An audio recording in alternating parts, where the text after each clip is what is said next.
Kitten Features, and you're listening to Show X Live with Ken in a student accommodation all the way in Scotland, and Wayne in his white windowless van? Uh-oh, I better get out of here. Enjoy the show!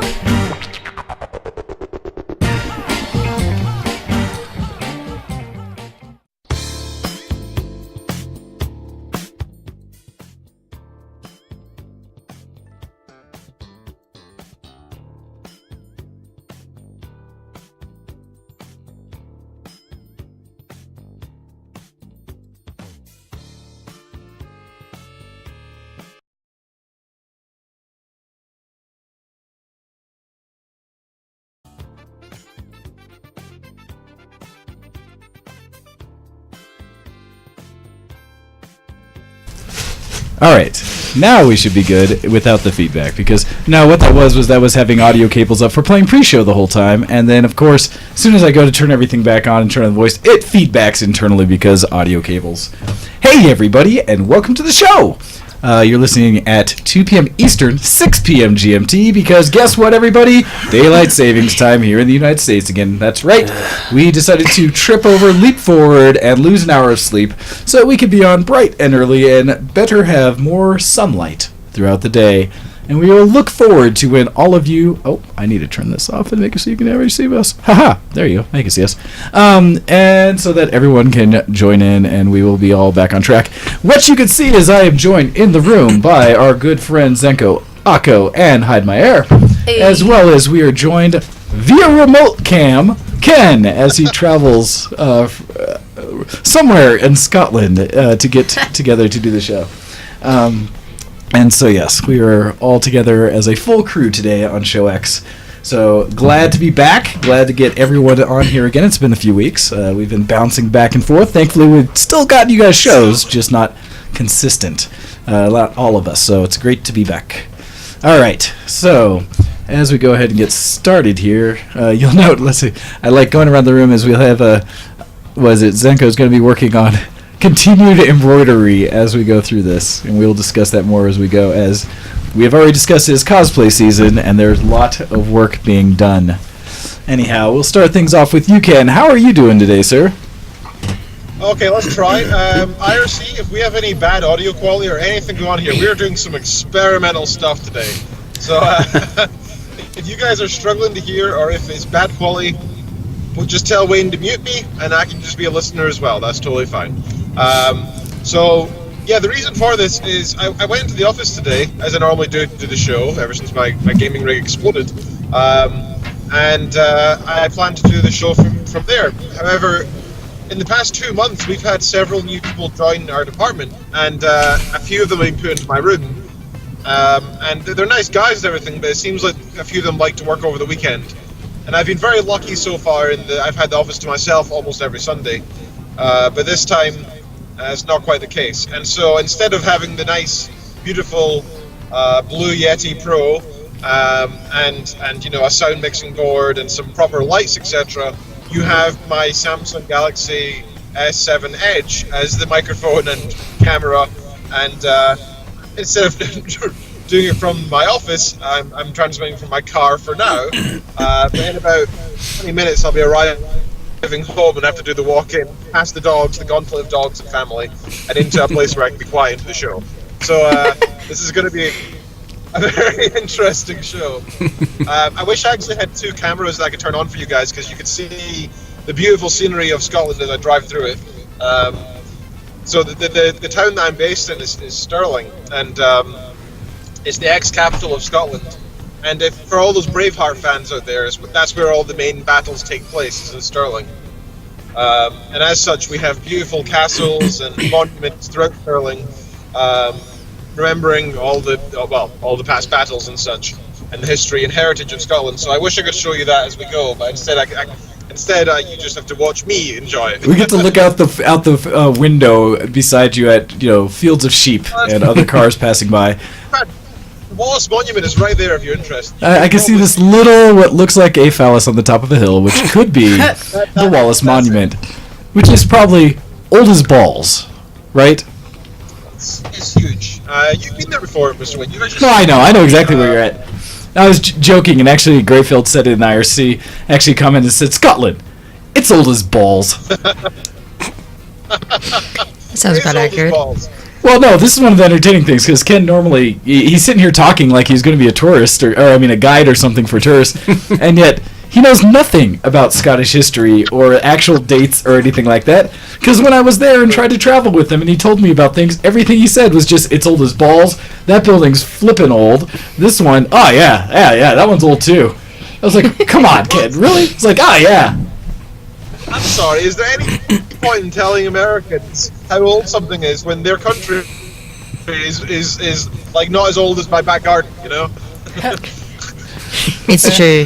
We can appreciate things that are older. I still say how I loved when your mom took us down, whichever small town it was that she grew up in the pub that she first drank in, and had the lodestone on or whatever that showed that it was like, what, 600-700 years old or more, 800 years old, something like that. That was, and it had been a pub the entire time. Nice. And so I absolutely appreciated that history. But anyhow, although I am going to click things through to make this official and say, do this, and go, Dysfunctional deviations. so that we can just talk about all that is happening. So Hey, dysfunctional deviations. Sorry, it's impossible for me to actually get into the IRC on my phone. I think most of us Excuse here that. are multitasking in some way or another. I think it's Yeah, but only now my Akka and I multitasking is that clearly visualized in the IRC of my attempts to actually get in and stay in the IRC. it just jumps in and out, in and out. Well, so the mobile version doesn't let me see the full screen, so I got in and then realized I had to change it to the web version, and then yeah, it was a mess. Anyway, a few things happened, You're there now. but now It's I have it okay. split screen with Twitch, so I can actually see. Hey, look at that. Oh, nice. Yeah. See, technology. Hmm. So, Kids these days. in the last week, Ken, now that we're officially in dysfunctional deviations, what have you been up to? So first of all, I think I shout the art contest because now is I actually said last week it finished last week. I haven't actually finished it yet, so I do need to yet actually close the thing. So I'll close it tomorrow. I promise I will this time. However, the next one is actually open, so do please go take Sweet. part. Bunch of new themes, and I think there's about 3 months until it's due, until we're done. We already have our first entry, thanks to your Mother Earth. Hey, nice. So, yeah, it's good. So please do go take part. I would tell you the themes, but I don't have them to reference right now. So go check out, go to the art contest forums. I tweeted out 15 minutes ago, so the link's on our Twitter. It's also on our Facebook page as well, so do go check that out. And we will have to look, because we were talking about the possibility of trying to move that to Facebooks or something like that, or kind of a combination between the two. We'll have to see to how best to get everyone to participate. But for those new themes that are starting out, we have animals, wood, anime, everyday objects, at work, and the quote, "There is a way out of every box, a solution to every puzzle. It's just a matter of finding it." Cat. From Jean-Luc Picard from Star Trek The Next Generation. Hey. I love Picard. So actually, funnily enough, we have a big strike going on just now at our university. There's been loads of problems in the university with... it's been really bad, actually. The average lecturer has lost £10,000. Ouch. Wow. So everybody's very, very mad. So there's been walkout strikes for the past few weeks, which means, you know, across the UK, hundreds or thousands of classes have been cancelled. And so all these students who pay tuition are now also mad because they're saying, hey, we paid thousands of pounds for this, we're not even getting taught anything. So both the staff and the students are in a roar, and me being the kind of in the middle, both staff and student, I'm mad because I had classes I was supposed to teach that I had to cancel, and that made me, since I'm 0 hour contract, I don't get paid, so I'm down hundreds of pounds. Ouch. Well, that's not a good good notice. That's terrible. That's awful. Yeah, but the reason I bring it up is there's these great posters around the university that say resistance is not futile, and it's a picture of Picard and it has the strike logo next to it, Nice. which I thought was so in the past week I actually went down to Ipswich Town, down in East England, and that was fun. And yeah, that's pretty much been my week. All right. Good. Seriously, Sounds like I you've had a also, time. No. I did do a little bit more than that. So to celebrate Mother's Day, which is today in the UK. I saw my mother yesterday. Myself, Kin Features, and my parents went to an escape room in Stirling. Ah, nice. I saw your updates from there. Was curious what prompted that. Was yesterday's Yeah, so I started. In the UK. First time I've ever been. You just got hyped, freaking out a little bit, like, wait, Mother's Day? No. I just saw her yesterday. We always run into this because theirs is significantly earlier than ours. Ours is usually the Sunday after my birthday, or just Got it. there. And so, yes. I was like, oh no, Mother, I'm sorry. Forgive me. Sorry, continue. No, that's why I didn't put in. That's why I specifically said in the UK is Mother's Day. I know that there are so many American listeners. I was unaware of that. Yeah, She panic attacks I- all the time. it's true. Don't worry. It's what I built off of. It's a good state to be in. If you tried a PhD, it might be a good idea.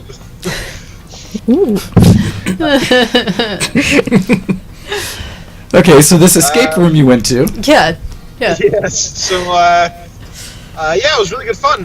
We did terribly. We were really bad. Yeah. You have an hour to escape, and it was a space-themed one. And all the clues are in the room, and you have to watch this like training video beforehand where it says stuff like, "Oh, don't dig under the floors. There's no clues under the floors. Anything that's glued down or like stapled down or melded to something shouldn't be detached. The panel that you have to unlock can be forced, but don't do it." All this stuff. Oh, that's funny. But yeah, it was space themed, and everything was like this sort of like almost 60s sci-fi kind of look. Nice. You had like NASA gear everywhere as well, which is pretty cool. Nice. That was pretty epic. Yeah, between the four of us, we unlocked all of it apart from the last two clues apparently. So we very almost had it. However, technically speaking, we actually won 30 minutes in because we found this random magnet, and we thought, well, what's this for? We had no idea. We looked around all the different stuff in the room, and my mum points out to the main exit that we're trying to unlock, and she says, "Look, there's a box above there. Let's try the magnet on that." So I go over, put the magnet on it, and the panel opens. A key drops out, and I was like, "That's strange. Is that for the main door? We've only done like half of the clues." And yep, the door unlocks, and we're out. And I was like, "What?" And I look around for the staff, like, "Hello?" And a guy comes running out saying, "Yeah, that wasn't supposed to happen. Just, just get back in there and I'll lock you back in. We'll check it out." But we won! What are you talking about? We're out! Get back in there. Oh, that's funny. That's It's the about the journey. Technically, we were the fastest team that's ever been it. However, we also lost. So, I love it. That's They great. can't have teams being too fast now. Get back in there. yeah. Shoo. No. Oh, that's great. Wow. The last bit of news I want to share is that I actually shared it last week on the show, but I didn't get to actually tell you guys since it was a solo show. So I've actually booked a holiday in the US. Ooh. So Kitten and I, on the 31st of December, are heading through to Vegas to renew our wedding vows. What? Nice. What? So Ken. So Ken. Hey. What you're saying is VTW in buddy. Vegas for New Year's? I think Yikes. Kitten would probably kill me if I suggested that we change our fifth wedding anniversary to a VTW hangout. I'm not saying change. What I am saying is In addition, I to was with you, Ken, for your wedding. And then, I flew to Florida to be in your wedding. I then a year later flew to Scotland to help you celebrate your reception from your wedding with the rest of your family. So I think it would be absolutely appropriate that 5 years later, in fact, I'm ordained here in the United States, and I could help you renew said vows. I'm This afraid is we true. already have Elvis booked. But, I was gonna ask. That's good. That's good. I'm just saying I think it would be surprisingly appropriate for others of us to be around. I would adore to have you there, Wayne, but I don't think it would be in the best interest of my healthy ongoing mental life with my wife. So She'd probably kill me if I suggested we bring our friends. You- She already you- said no to the parents, etc. You did not suggest a thing. Now I, on the other hand, So, like, if we just show up, you didn't say yes to anything. so hey, We happen to listeners, have a vacation there at the same time. listeners, if you happen to be in the Las Vegas area, the end of this year, somewhere like New Year's, where they have lots of fireworks and events and things going on. Yeah, It's, I there's- mean, it is an adult playground, Las Vegas. It is a reasonable place to be on New Year's. In fact, the one VTW con that ever occurred happened in Las Vegas. So it makes perfect sense for all of us to be there. Hijack the wedding 2.0. I said nothing about Hide Jack. that. Just saying it could happen. All right, so Ken, it looks like you're parked and you're ready to transition, I believe, into the house. Did you have anything else you want to say before we start talking amongst ourselves as you go through and dodge wives, dogs, and other things in the house to get to a point where you can continue in the show? Yes, I wanted to tell the slightly funny story and maybe asks for some input here. We're still looking for suggestions for Vegas as to what to do. Now, Kitten has a million things that she's suggesting already, but we are arriving at 3 p.m. on December 31st in Vegas, and so we're looking for something to do for New Year specifically. Now, our number one choice right now, well, we looked around and we saw there was like an ice rink and there's a bunch of gigs on, and we saw there's they're all quite expensive and you can go see like all these famous people. And then we saw there's this one place that has an open bar that's really cheap, and it's like a rooftop party. Ooh. Do that. Whoa. Yes. Sounds good. Drunk in Vegas, yes. There will be At fireworks. this club. Yeah, and? Which well, okay, which strip club? Because there's many. On the strip. It's on the strip. It's a legitimate, not like shady back alley one. Which strip? Yeah. Well, so no, seriously, that's like which strip club? Because I've only ever been to Spearmint Rhino out there, which is impressive to say the least. I don't know the ones right on the strip, so interesting. I But vote yes, for rooftop for fireworks. heck yes. Plus all the lights and Yeah. everything. Vegas, dude, that would be a great party. There for the open bar. Yeah, honestly, I mean, that's all there are also other benefits to this, but I vote rooftop for fireworks. drunk and nakedness. Yeah, sounds like a good time. Well, I think it's kind of a fun story. Like, what did you do at New Year's? Oh, we go into a strip club in Vegas and got wasted. I mean, that's kind of fun story to tell, you know? Rooftop. Let's say no. That would be a great party. Yes, do that. All right, Ken, you go transition in. Go ahead and mute yourself as you walk through, and then we will continue this discussion here internally, Or we can comment. or comment as such. Let's just hold a commentary of everything you do. Yeah, walking through and observing what Ken's doing on the way into the house. As you notice, he has just relieved the phone from its dock and is getting ready. He's gathered his coat.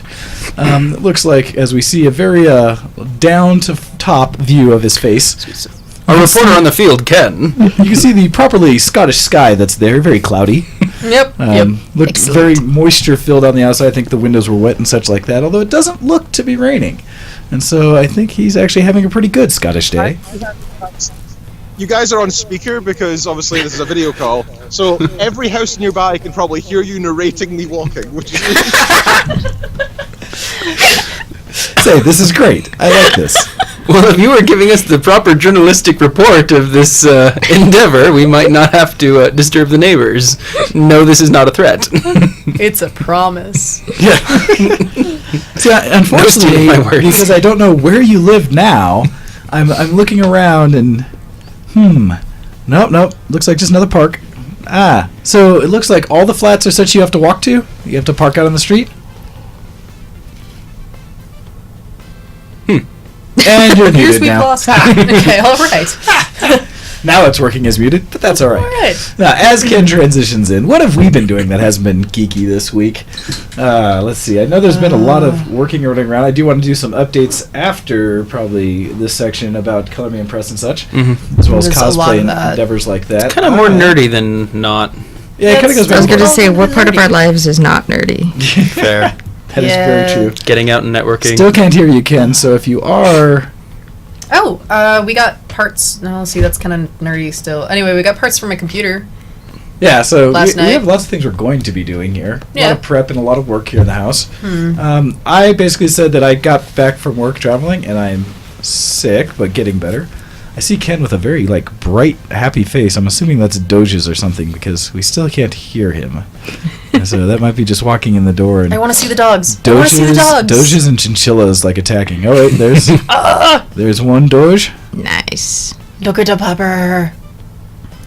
And don't know where. There's the other Doge. Look at the puppers. There's two Doges. I'm very happy. Nice. Look at those Yes, pipper the peppers. live welcome home Ken that he's getting from his kids. Look at all the pipper peppers. Whoa, so happy. Look at that. Look at that scratch. Look at that back leg. Oh, he's so happy. Oh no. That's great. Nice. But yeah, I think otherwise most things have been geek around here. Yeah. We've been quite busy in the household. I was gone for the week for work.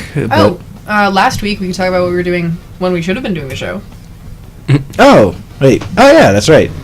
While Ken was filling in and hosting things without us last week, that was because we went and did a demo for martial arts.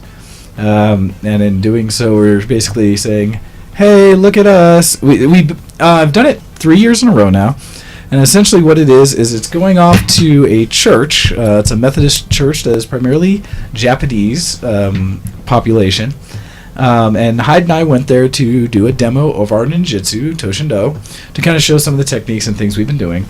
And it went well, I'd like to think. And then... I accidentally bounced Wayne's head off of the hardwood floor.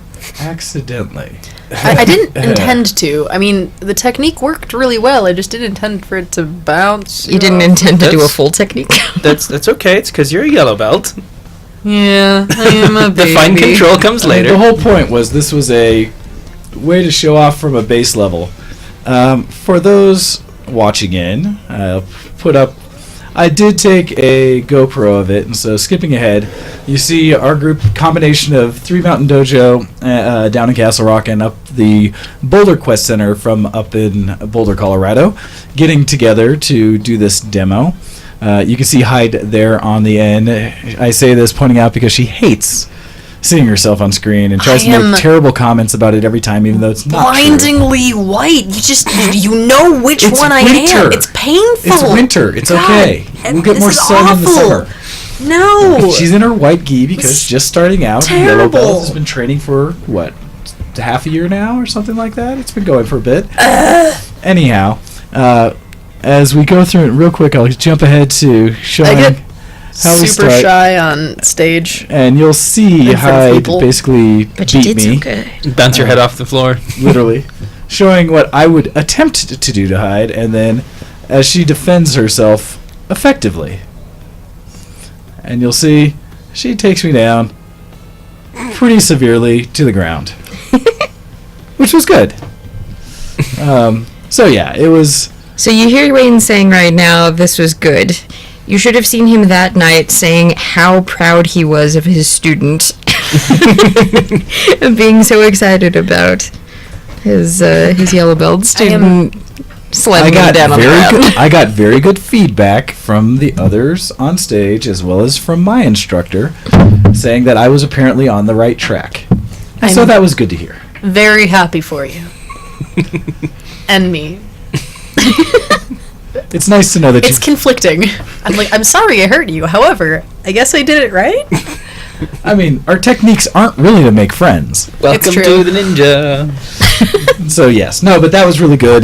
Did the demo, got to walk around. It's a doll festival they do, and so you get to see a bunch of things that people bring in from their own homes to kind of showcase some Japanese culture and things like that. And they do a bunch of other demos, including things like taiko drums, and Aikido group gets up there, and some dance and music and things like that. And so it's a lot of fun. It's a really neat cultural event to see here in town. So I'm a big fan of that one. And it's always nice that we can go and kind of throw down, show out our moves for people in the audience. They always kind of gasp and on. In that video, there's at least one child who makes good noises. That was great. I Yeah. loved hearing that. He's like, Laughing and clapping and Yeah, as you can hear the wood react to bones as we bounce against it. And he's just so excited. He's like, yeah! And so it was a good demo. We did do that. Other than that, let's see. Gosh, has it just been geek? Mostly. I think it's just been like general business networking and geek and Well, the business networking, we're hauling Hyde to intro to networking amongst businesses, and It's been she's doing fantastic. a very interesting week for me. Past 2 weeks, really. I've never been to a business networking meeting before this week, and I'm not. I don't want to say that I'm not business minded, but I'm certainly less business minded than other people who run businesses themselves. So it's been a huge learning experience for me, and it's been quite exhausting, but fun. Mostly nerve-wracking. Stand up in front of these people and tell us this 30-second thing about yourself, and I'm like, ha ha ha. It's been good. don't So worry. I will say nobody watching her can tell that she's that nervous. We can sort of tell because we know her and we're sitting right next to her. Sweaty hands, sweaty hands, sweaty hands. But she is able to pull it off, not seeming like she is so nervous and everything. She's got a great personality for it. I'll let you guys in on a secret. If at any point you look at my face and you think, wow, she's doing really well, calm, collected, if you think any of those thoughts, I'm screaming at any given point on the inside. It'll take practice. So they've been doing a lot of, work things here locally. Because I was out doing similar, where I had to do some briefings and things like that, which was my own level of nerve-wracking, but apparently went really well. We're doing work things not locally. And they've been building, and I'll let you guys talk to this. Ken's getting set up here again. Color Me Impressed, and what's going on with that right now? Because you guys have been really pressing to get that business to take off. Yeah. So, which one of you guys have ordered Versus the World t-shirts? As we posted on the Facebook group, which I'm not actually sure if that's a public group linked with the page. That one's not public. The one we posted was the VTW Gaming Okay. channel on Facebook, which most people do have access to that have been fans of the show. We have lots of members in there. And we'll probably post more out there for VTW itself, as we maybe make some new merch there, as well as for things like Show X and stuff like that. If anybody wants Show X memorabilia, you can probably do that now. Huh. Yeah, for sure. But along those Easily. lines, tell people a little bit more about what's been going on with Color Me Impressed. So we've just been making sure to have everything down, so we now know kind of pretty much all the settings of the machine, and can do all kinds of fun things with it. I made a binder. We have an entire binder, which is kind of like samples, show kind of techniques and the kinds of things we can do. Different fabrics and kind of the colors and distressing and So, various things you can do. Every failure we've had and every test has essentially been cut out and categorized into this binder, so we can be like, oh, well, we didn't treat this shirt enough, so it looks really terrible as far as getting this out. But it also looks really cool and distressed, and now we know how to get that look. So we cut it out and saved it. Nice. This is kind of a combination of like learning for in-house, back of the house sort of thing on it, and also being able to demonstrate some examples of what can be provided for people if they want a particular look. Yeah. So that's been a lot of it. The other half has been really hitting the networking, so basically talking to other people who may be interested in utilizing those kinds of services, meeting with traditional screen printers, because they often have minimums and have to turn people away below those minimums, and they don't like doing that. So it's just a matter of kind of making those connections. Yeah, and letting all the businesses succeed together. Mhm. Nice. Some of the things I've noticed as improvements have happened, and a lot of different people are finding out about the ability to get a customized, fabric printed anything really, but in this case focusing on shirts and things like that, apparel. If you do have anything you'd like to see or make, including like what is being worn by Akko right now, which is a 40K shirt for anyone who plays 40K and knows the Sisters of Battle. Mm-hmm. It's my favorite 40K army there, and this is something we've been doing. We've been talking to artists and getting permission or rights to use their art to reproduce, and this is one such example because they're my favorite faction in the Warhammer 40K universe, and I decided that I saw this art and had to have it on a shirt, and I think other people are feeling the same. I was gonna say, I did see can some responses. confirm Yes, discussions happening real time. Currently responding to someone on our page being like, I really want that shirt exactly. How do I purchase this shirt? So working on details right now. So one of the nice things is if you have any custom artwork of your own or things that you have rights to, you can contact Color Me Impressed on Facebook, Instagram. Follow them on Instagram. I don't know, on Twitter. No Twitter yet. I can make one though. Email as well. Which is cmi.fashion.printing@gmail.com. Which you can contact if you want some custom clothing made for yourself or anything like that. We are looking into some possibilities of doing kind of little, even more custom prints, especially in my mind, it keeps working towards one of my biggest hobbies in our whole groups, which is cosplay, finding things that we could actually print up to really get that exact unique piece for costuming. Yeah. A combination, I think it ties into everything that Guildhall Galatea does. And so with the 3D printers we have, with the silkscreen machine that's out there as well, the direct-to-garment printer, embroidery machines, things like that, you really should be able to create kind of a little bit of anything to a much higher quality than just kind of cutting up foam and gluing things together. And we do that too. That's true. And being able to do it multimedia so that you can just kind of flip between machines and combine all of it into a single project, not having to just use one machine because that's all you have. You have access to all of it. Which I've been excited just thinking about, and we're playing around. I'm playing around for the first time with 3D prints and utilizing those in cosplay. So, I think beyond my harp for Chic. Because we had just some of the stuff for Chic, which was the harp, and the hairpiece clip on the back of the hairpiece. I've been doing a few things along those lines. We both are working. Well, all of us are working cosplays. What you're watching live, if you look at what Akko's got going on. Or Zenko, is going on. I saw you just putting the liquid down on that piece. What was that to do? Oh, so She is embroidering, by the way. Hand. Let me get this straight. Hand embroidering. Yeah, cutwork embroidery. Little, stitch on this. Normally, people use a machine to do this. So but not Zenko. Kind of crazy. Live on VisualProductions.com. So the stuff that I was squirting on here, I use a lot of fray check, partly because I'm paranoid about things fraying, and when you're embroidering in these little sections when you have to cut it out, because I'm doing cutwork embroidery, particularly with this fabric, because it's so soft, the little edges can fray a little bit more. I found that out the hard way when I was doing it on the sleeves, so there's some parts on there that are a little floppy.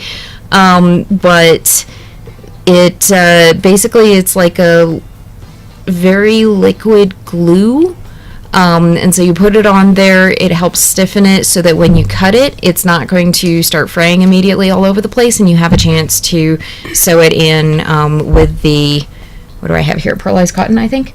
And I will say, every cosplayer will have their go-tos, and my go-tos are fray check and spring steel. Basically, every costume is going to be full of fray check and spring steel. This costume in particular, I was actually telling Hyde the other day, between the dress and all the embroidery on it, and all of the other applique type stuff, and the detailed yet turned edging on all of the jacket, I have probably used already an entire bottle of fray check on it, and in this process I'm probably going to use an entire second one. So the Lila cosplay is probably going to have 2 whole bottles of fray check in it. So for those who are interested of this madness that you are hearing, this is a set of costumes from the Tales of Zestiria game. It's also an anime now. Game's better. Both are good. Game's better. The game is better. Both are good. You can watch it and I won't be It's the six main characters from Tales of Zestiria that she is making for entry into the Anime North cosplay competition. No, let's stop and go back there for a second. Let's emphasize that she's not entering a character. She is entering 6 characters. I'm making all of them. She's over 1,000 work hours in. How many are you in way now? over that by now. Probably closing in on 1,500 work hours. No, actually. She was tracking all this. She's tracking. I make her track these things. I am. I may be a little bit off because of some of the time that I was not sleeping leading up to Acon last year. That was my original. Time started being lost there. Yeah. Well, and just as a matter of So actually, I haven't quite hit 1,000 yet. But Okay. what we were estimating was that Okay. it's going to get. easily. Well, so Yeah. as an example, just yesterday, amongst all of us running around doing various things, Zenko sat on the chair in the living room for 7 hours straight, almost. Almost straight. And the day before that. And then did some more after. So I embroidered for almost 9 hours yesterday. And the day before on that. this exact project. Yeah. Here. It's a little time consuming. Each of these holes takes like half an hour. Yes. So this is so she's going to be entering them in Anime North, which is an international level cosplay competition. She's going to be entering these in the Masters category. So yes, this level of badness is probably Very impressive. Some people say Required. impressive, some people say insane. Yeah. Is this an accurate picture for what Yes. you're working Yeah, on? Okay. yeah. I've been working off of that one and the animation version, but that's the original art, and I've been pulling a lot from that. so you can see on that one, for anyone who's looking and following Greyfield's link in the IRC, all of the different holes in the actual costume itself. It's ridiculous. And if they're so just- instead of them just being holes that would fray and rip Yeah. apart, embroidering will make them stay solid and continue to be good. And so- also look really pretty. yeah. And that was kind of the look I wanted. So for each character, partly because they have a different element, partly because they have a different personality, I've been using a little bit different techniques and using that as kind of the focus on it. And so this is the one that I wanted embroidery on. And then there's another one that's like a little girl that's all flowers and so on. And so I've done some ribbon embroidery on there because I wanted to help her look just younger. And then reverse there's- applique. yeah, and then on Akko's, there's a reverse applique on the entire cape that took me well over 100 hours to hand sew. And reverse applique is that you have the main cape is black, but then you put white over it, so you just see the edges of the black. And then there's a design in there, and I cut into the design and basically make roads in the white, folding it back or folding it under and hand sewing that so that there's an entire design over the entire thing. So the overall effect is that there's a white cape with black designs, but when you come up close to it, you realize that it's a black cape with white with a white layer over it Yeah. that has holes through to see the black cape underneath. Yeah. That's all sewn together. Which is it's a Panamanian mola technique, not quite as complex as theirs. Yeah, usually get. the Panamanian ones have like several layers of colors and everything. So this is a is just a relatively two-layer. simple one. But that's how I discovered it because it looked kind of like they had some of the similar sorts of designs in their artwork, and so I wanted to use it for this because I had kind of a older and more rustic look to it. Well, and I will likely have to like sit down with you one of these times while you're embroidering and interview you again Okay. about some of the things you're doing. And once we finish and all the costumes are done, we display them all. We'll have to get video of them and have you talk through each of them for part of the submission video. Where's the cape? Yeah, there we go. So we'll do grab that it real quick. But well, so that we don't belabor cosplay this whole show because we Yeah. do need to like focus on. We can totally belabor cosplay this whole show. Well, we can still have a I don't want to derail it. Well, no, I do want to do a special edition show just to kind of focus on cosplay and some of the more specifics because we do have people here that are pretty much experts and have various levels of interaction with it. And so I think that'd be a fun one for people to really get into. But I want to preempt for fans out there if they want to participate or be into that one, the kind of what's happening with the cosplay show. Or do it as a one-off at a different time and you guys can check it out. But That's a very worrying name, the cosplay show, because it sounds too much like the Cosby Show. hey, there is nothing wrong with the Cosby Show. That was a wonderful bit of, family fun. But also on cosplay, hey, notwithstanding of what actors did later in life and how society changed its values on things, but The point was that he did stuff during that time, and that's he what was makes it a work. traditional 80s star during that time. But Well- regardless of that, what I did want to mention also on cosplay is both Hayden and I are currently working on projects separate from Tales. Zenko's got all of Tales going. I'm working on we'll see, hopefully briefly, because I'm going to be going to Anime Boston, for people who don't know. I forget which weekend it is, but it's coming up soon. I have tickets and things. Great. I'll be doing Scar from Full Metal Alchemist, a version of Scar, and so I've got some things to do that. I've got my wig downstairs ready to be cut. I've got pants I need to sew and put stripes on, and I don't think I'm going to do the coat because I have no idea how to do that yet, but I'm going to mostly try to figure out how to do makeup for his scar on his face and how to do the arm tattoos, hopefully through a pantyhose or something like that I can tattoo up versus having to try to draw it on my arm each day. Hyde, you are working on Pain from Final Fantasy X-2, which has been fun because I don't know how to make a lot of those things. Times to Learn and Expand. Now, mind you, I'm also forcing myself into crunch time because Colorado Anime Fest is 2 weeks from now, not this next weekend, but the weekend after that. And I wanted to enter the cosplay competition with something that doesn't yet exist. So, yeah. I'm excited. Which also goes along with you making a milestone in your Instagram? What was it? No, on my Facebook, On your as of Facebook follow? Katsu, Yeah, a little your after Facebook Katsu, I page. passed 2,000 likes on my page, finally. And that was a milestone to then want to do and challenge Yeah. something else for the fans. And so in doing so, creating an entirely new cosplay in a short period of time. Yeah, I haven't really advertised that, unfortunately. Well, I've but been it was really, part of the- really bad about it, though. It was part of what kind of got you in the thought process of looking at something new. True. They just don't know that it's for them. Well, maybe not. But I was It'll be like, oh. surprise. Well, so I took a vote because last time I passed my milestone back at 1,000, I was like, okay, guys, what do you want me to do? And they were like, cosplay Raven. So I made Raven. I learned how to resin cast and did all that. So this one, I was like, okay, guys, what do you want me to do this time? Because I appreciate the fact that you are all here. And I got a smattering of actually make your website, get a print shop, make another cosplay. And I was like, what if I tried doing all of them? So I of course that's what the answer would be. So I tried making my website. I have a WordPress in the works. I don't want to advertise that yet, just because it's In the works. in the works. I've discovered that website design is difficult. Yeah, it's Surprise. amazing how people get paid just for that. So then I started on Pain and trying to figure out how to add a shopping option to this website. It's been a time. But yeah. So, nice. And like I said, mine for Scarn, so we'll try to get these all done and have updates for everyone about what's going on with cosplay. So that's been going on this side of the world. Let's see, what other stuff do I have in there? With that cosplay piece, is flipping over to something that both Akko and I are big fans of. There is the 3D printing part of it.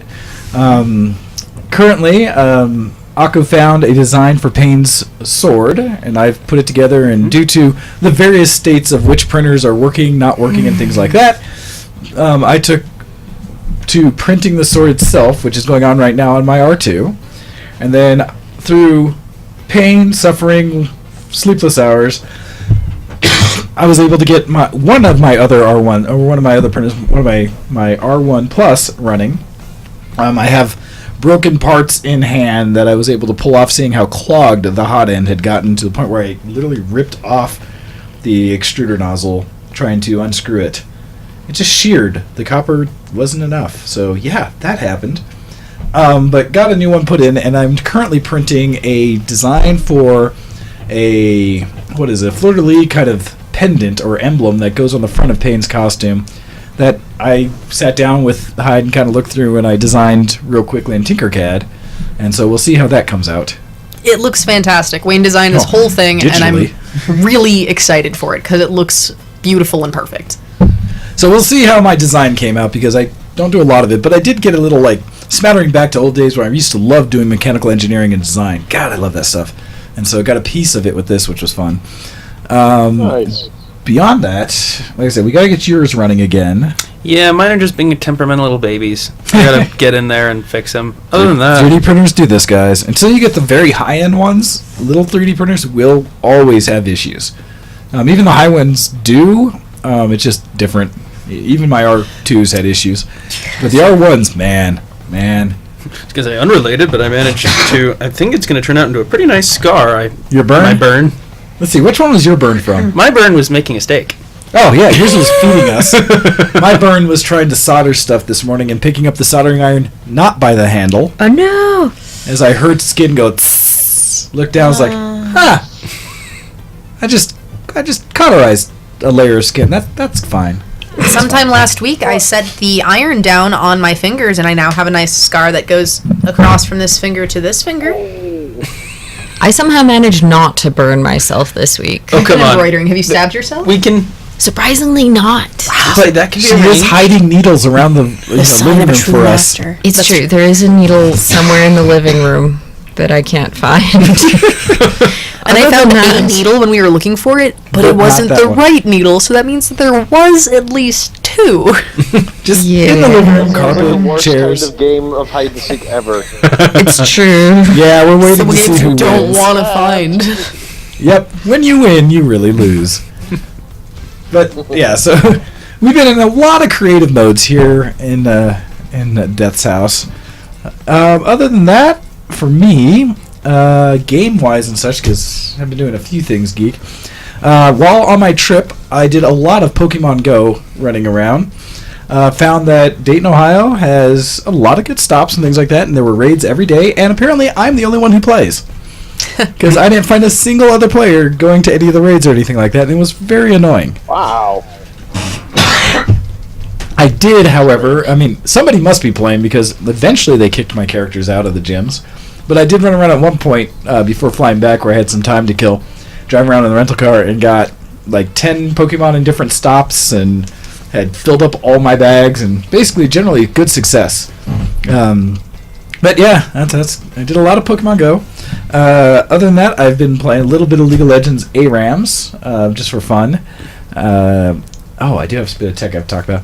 And I've been... What was the other one? Oh, I had streamed a little bit more. If people watch my Twitch, a little bit more Majora's Mask. I'm now to the Snow Temple thingy.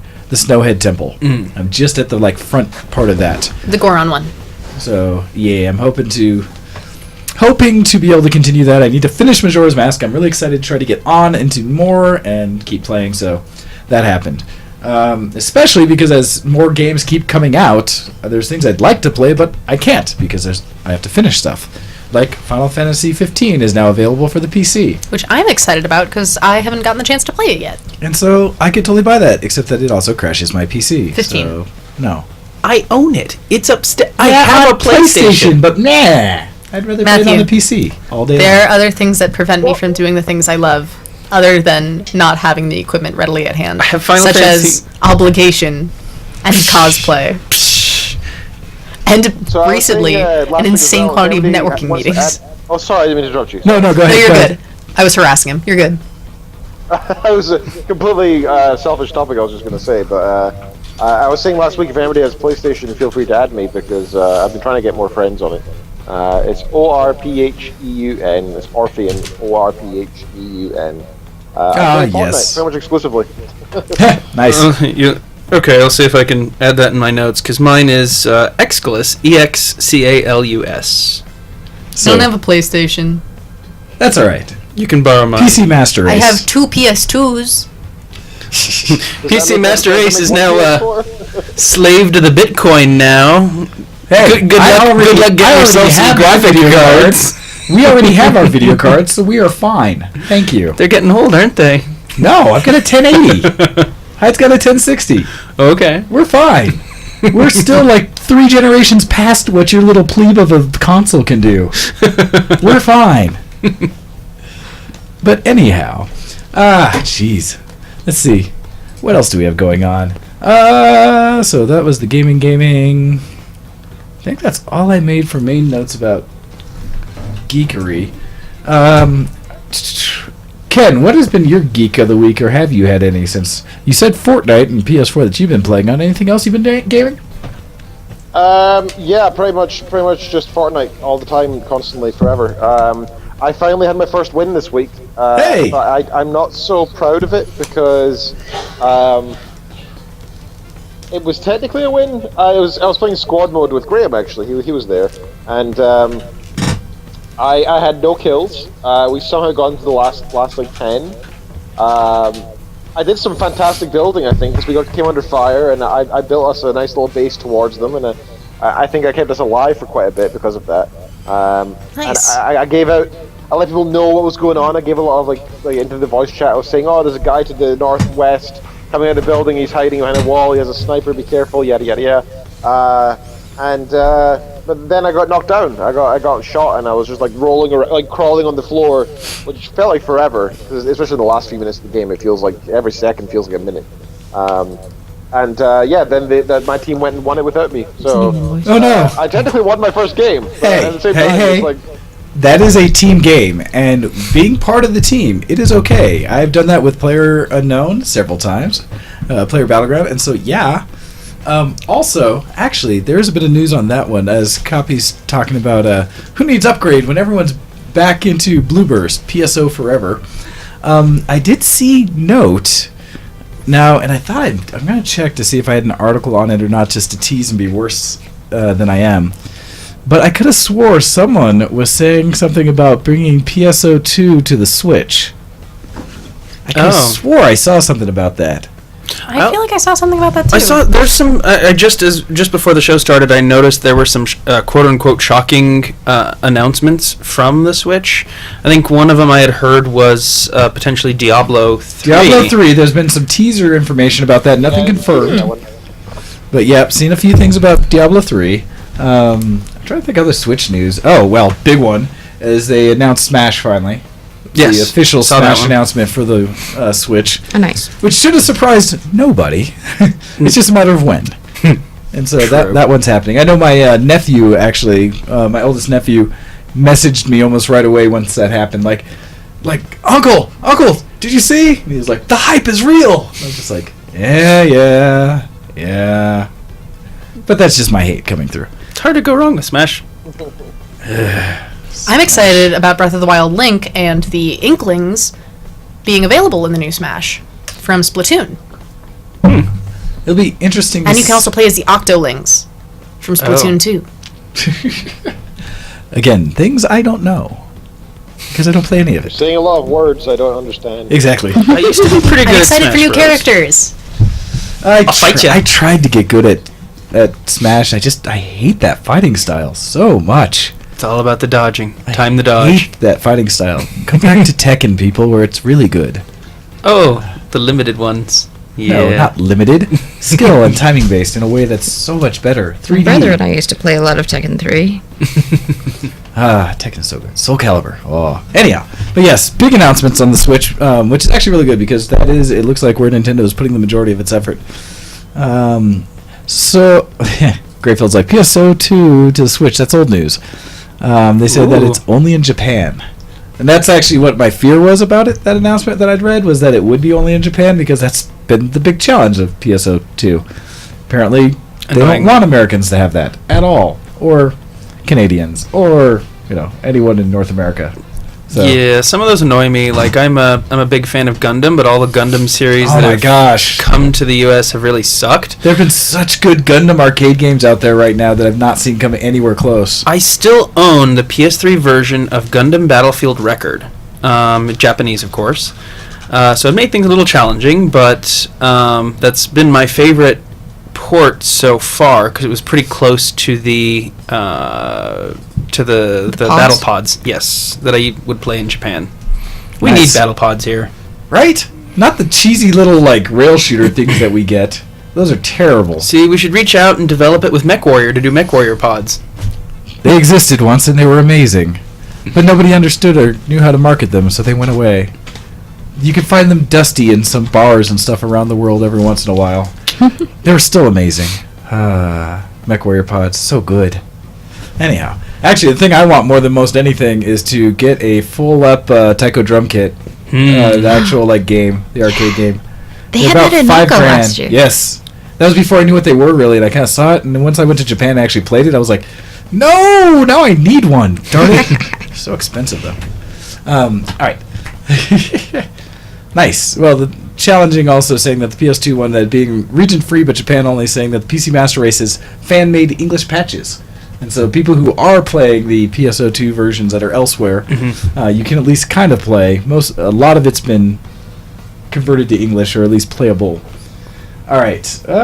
It is almost time to take a break. I think I might as well jump into that so I can let my throat rest for a minute.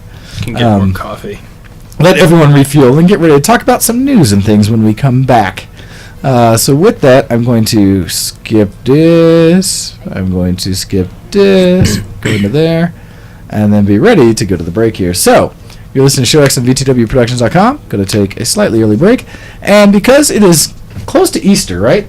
We're getting there. It's like pretty soon. Yeah. I know. I don't know these things. I think Easter is And Next- same day as April Fool's this time. I Is can't it? help Oh, you. that's probably like the the best. Okay, well, in a ode to that, I'm going to play some Molly Lewis here during the break, and so we'll be Hey. back right after this. As I sneeze and die. Send in your emails to showx@vtwproductions.com.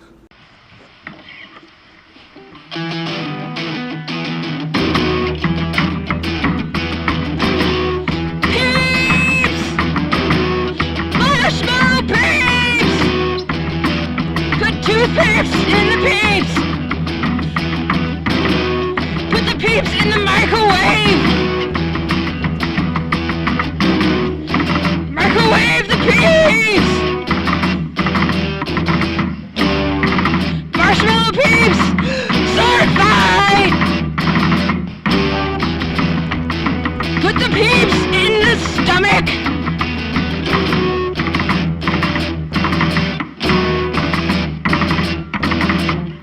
Fight, fight, fight, fight, fight, fight, fight, peeps!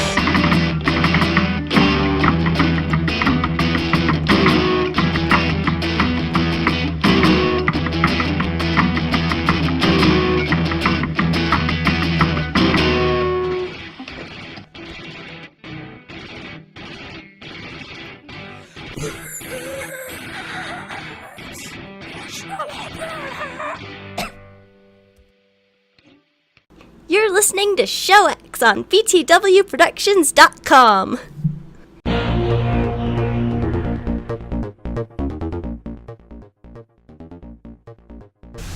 Hey, everybody, and welcome back to the show. So, yes, that was a quick shot from Molly Lewis about Peep Fight. Ah! So, yeah. All right, so was going to jump. Ken, did you have anything else you wanted to mention before we go in? Actually, I need to double check because I think we did get an email in. Mwah. Ken, do you have that open by any chance? Emails? If not, I can. I'm not actually using my laptop, so I don't have access to everything very quickly. All right. Can you? I will take it. I will do my best not to choke and die during this, but we shall see.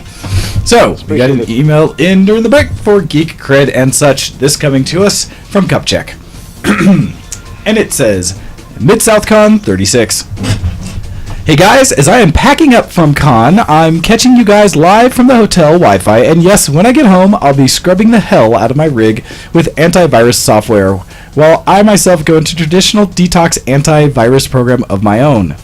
Oh no. I ended up hitting up the dealer room, and I saw a dealer table for Bonnie Gordon, who did the voice for Armika in Street Fighter V. Ooh. And it turned out her bandmate, the band name escapes me at the moment, was also the announcer for the two-button fighter dive kick. Oh, that's hilarious. Nice. About an hour ago, they did a video with me where I got both of them to do voices for me, and I geeked the hell out. I'll fill you guys in more in the post-show when I get home, but the con was fun, not enough booze was consumed, and I'll hit you guys up when I am home with green tea and some fresh food. So many chips and junk were consumed. Nice. That coming from Cupcheck. P.S. I upgraded to a Dell Inspiron 15, and I'm loving it, even though the chip and graphics card are a generation behind. What, GTX 1080? That's all? Gosh, just because it's not a TI or something? Oh, that sounds awesome, dude, and heck of an upgrade. My laptop's still running like dual 740 or 750 Ti's, or something, or 740s, something like that. But it works, and it's great. Actually, when I get to upgrading Hyde's computer after the show today, after the old one died, it'll be the most modern one in my collection, or ones I've been around. Had an unfortunate moment where it had been running well for a while. I forget when I put it together for you, but like a couple Game Fests ago.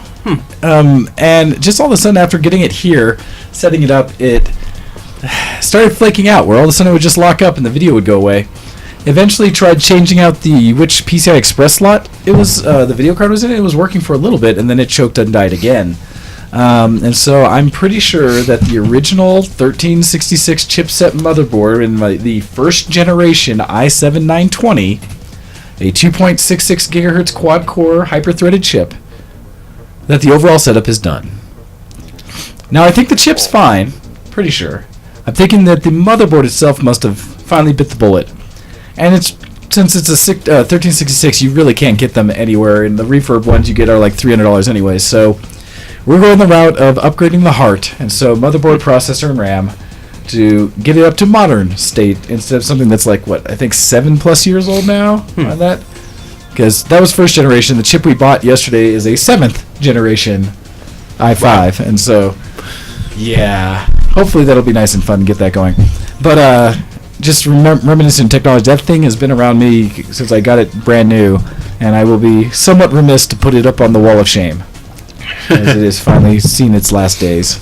I need to see if I think I can upgrade the RAM on my MSI. I need to pop it open and see about doing that, because it's not slowing down too much, but it's not as fast as it used to be. SSDs for everything. I have an SSD. That's probably number one thing, so yeah. Then RAM is fine. Because I had a hard disk, and I accidentally dropped. So I dropped my laptop from my lap. Mind you, I was sitting on the floor, and it hit the floor about no more than 4 inches, and the HDD died, except when I held it in very specific ways, which is how I was able to transfer the most important files. No. So I was able to do it, and I replaced it with a solid state because they're awesome reasons. And they're fast. And I've dropped it several times since then, and no problems. Hey, no moving parts. Problem is, the hard disks have lots of moving parts, right? So if you drop it, it's likely to break. SSDs are they just stay still. Just chips, yes. They're more resistant to damage. That's good. That's funny though. The best part about that story is I had dropped that about 3 weeks away from the bar exam. Oh God! So all my notes are on that. Oh no! So luckily I was able to recover the notes I needed, back then. But it was a little stressful. Just a little. Well, so yes, upgrades. Nice, and it's nice that we can. And speaking of other upgrades, something else I have in the room, although I hadn't really spoke to it. You can kind of see it here in the corner of my window of the display. Excuse me. And I don't remember, I think I had mentioned it at some point that I went for a one-day trek. And I went out to Nebraska and back in a quick moment. And, oh gosh, I could probably show that video too. Yes! I will look for it. Yikes. Oh, it's okay. Let's see. So my father, where he works at a hospital, and they go through a lot of technology. He is a cardiopulmonary tech. He's always been in charge of the technology and equipment in the hospital. They had an issue where one of their monitors, medical grade monitors, basically got wounded somehow, got a crack in it. And so they replaced it. Insurance helped them, and they went and replaced it. And afterwards, he took what was the broken monitor essentially back home and then asked me if I was at all interested in it. At first I was kind of like, I don't really need another monitor. Why? What's the specs on this thing? He's like, well, it's a 4K monitor. Oh? That got my initial perk up of like, I like 4K. I want 4K. And then on top of that, he said, well, it's a 4K one, and, it's a medical grade one. Oh, and it's also 56 inches. Ooh. Yeah, something along those lines. And so I was like, well, that's awfully compelling. Huh. And so he picked it up, and I was like, yeah, I think I could find somewhere to put that or check it out. And I say put that because, but in doing so, he picked it up, and then he, at some point, asked me, like, real quick, was like, hey, this Saturday or this weekend, what are you doing? I was like, I got a few things planned. I'm busy, like, Monday and Sunday, or Sunday and Friday. And so. He's like, well, how about Saturday? I was like, I think I'm mostly free Saturday. And he's like, hey, let's meet halfway so I can give you this dang monitor. And I was like, yeah, okay, sure. And so, sure enough, I ran off. Actually, this was the day before we did the martial arts thing, I think. So I had to talk about this it was just last Saturday. And so this is good. Because we were picking up the silkscreen thing at that time. Yeah. That's why we didn't There's go a with whole you. bunch of acquisitions going on this side of the world when this happened. Yeah. And so that makes sense now. And so, yep, ran out to Nebraska for a single day. It was like an 8-hour round trip there and back to basically go pick up this monitor. Now I'm looking for, because see, it wasn't a GoPro video though. It was security video. Yeah, it was security. Because I have a camera on the front of my house, and the thing about this is when I went and acquired it, it's big. Also slightly heavy. It's robust, and then some. How best to put it? It when I looked up the specs, right? This is a 56-inch wide medical grade 4K monitor that weighs 49 kilograms. Oh, okay, that's really heavy. For those on this side of the world, that's 110 pounds. And with That's that, half my weight. Jeez. and one of the challenges with that is that it doesn't have a stand. It's because it's meant to be put on a nice big mount. And yeah, so we did manage to get it up the stairs and into the house, and it's actually sitting next to me on the floor right now because I have nowhere better to put it. I'm going to design and weld a mount that can hold the 100+ pounds. Found ones at the candy store that could handle 95 or like 90 or 95 pounds, and I was sitting there like, I don't think I mean, what's 10-15 pounds really? I mean, come on, what's 4 or 5 kilograms? Is it really going to be big a difference? But I was like, if I'm putting this thing on my desk in front of me, that's probably not something I want to risk. I'm just picturing it suddenly leaning forward, and you're going, no, no, no, no, no, no, no. Yeah, that's kind of what was going through my mind of why I probably shouldn't just, risk one of these nice-looking stands that wasn't rated for it.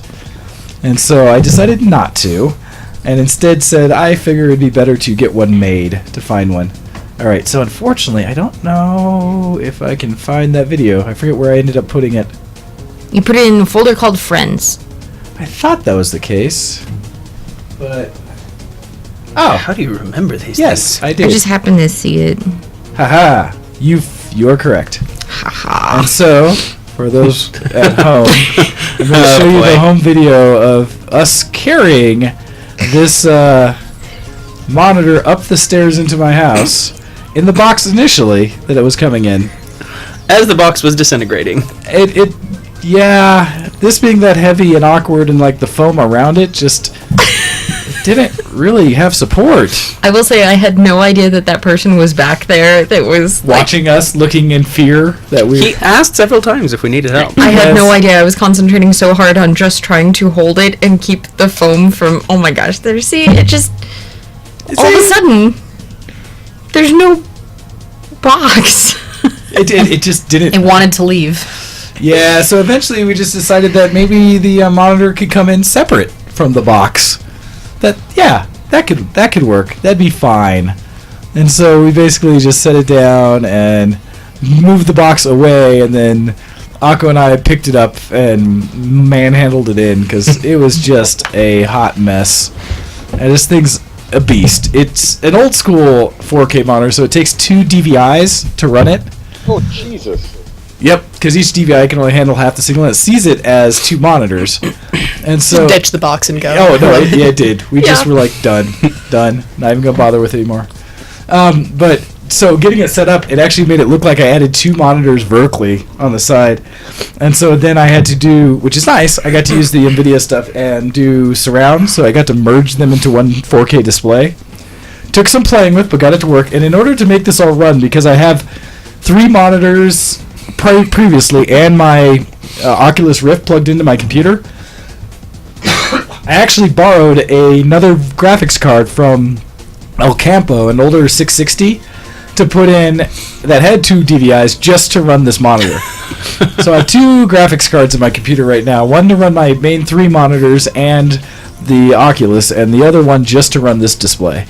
And what's interesting about it, it's got this big switch off in the corner here to flip it on the back, And because it's meant to be hung, the DVIs actually point up versus down. So it's like totally opposite of what monitors you'd run into. And this thing kicks on, and it's got a beautiful picture. A little bit of flicker backlight in it. It is an older monitor. It was a little messed. But what do I want to say about it? I was testing it out to see if things would actually recognize it as 4K. So I played a game of League of Legends on it that actually came across really well and looked great. Except that I had to play it like looking over and down because it's beside me on the floor until I figure out this mount. It's fun. I'm hoping to actually do a lot of editing of photos on it and things like that because the color gamut's supposed to be gorgeous on it. I'm so jealous for that. Yeah. So we'll see. Now at the same time I say this, again, it's a 110-pound beast or something sitting here that I'm going to try to build this custom metal-plated thing to stick on my desk, kind of like I did with my triple monitor. When we were at the candy store getting Hyde's parts, there was another like 4K, 31.5-inch monitor there for like $400. I was like, or Tempting. that would just fit versus this beast I'm going to have to try to put together. But we'll see. I don't know. We'll see. I have to play with it more. So yeah, I recently picked up new tech like that, which is fun.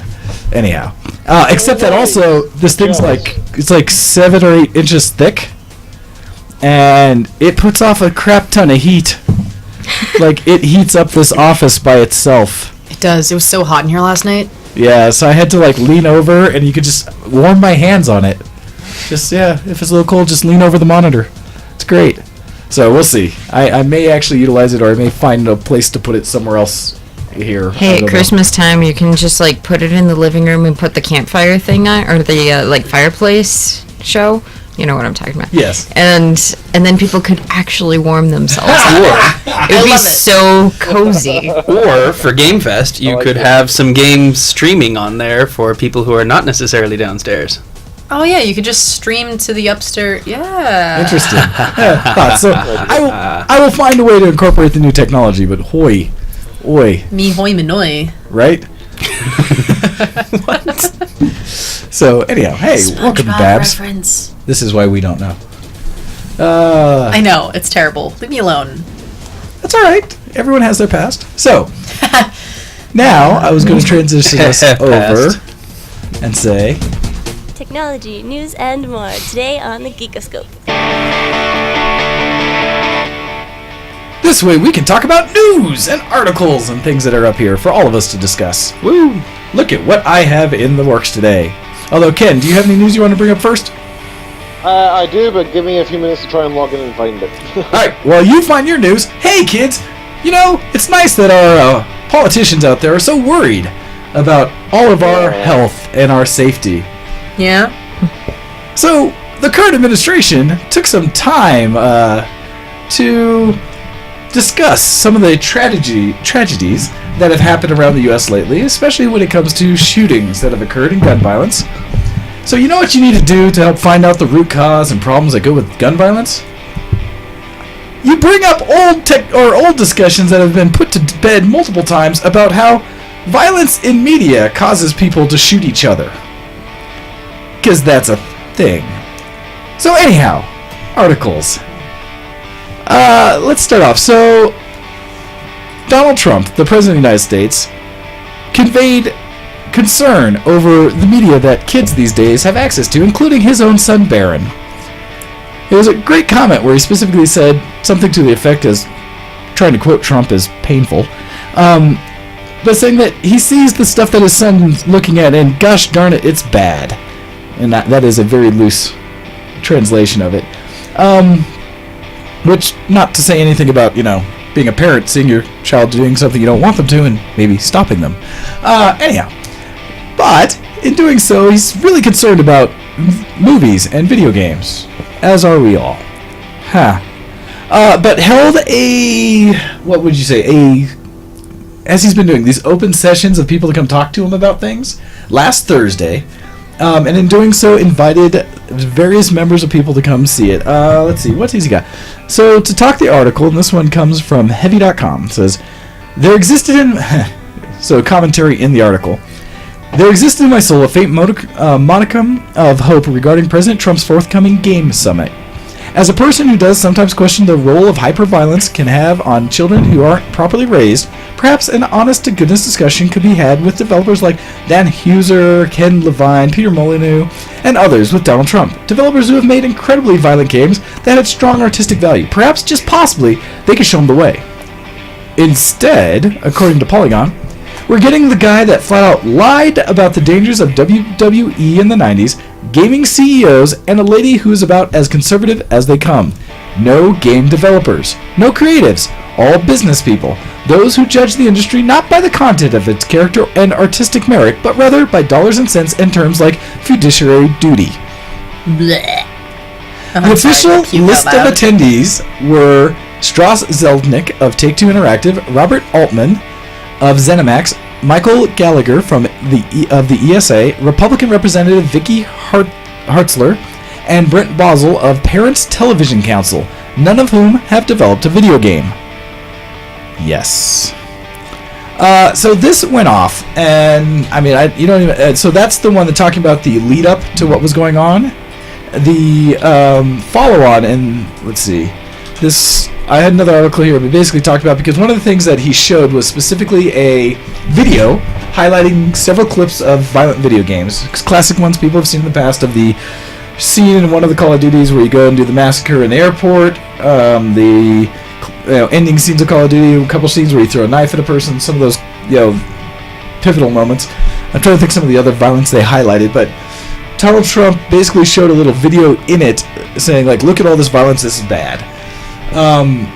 And so, in retrospect to that, this coming from NewYorkDailyNews.com, this past Thursday, President Trump met with executives with the video game industry, several Republican members of Congress, as well as representatives, from anti-media pressure groups and advocates.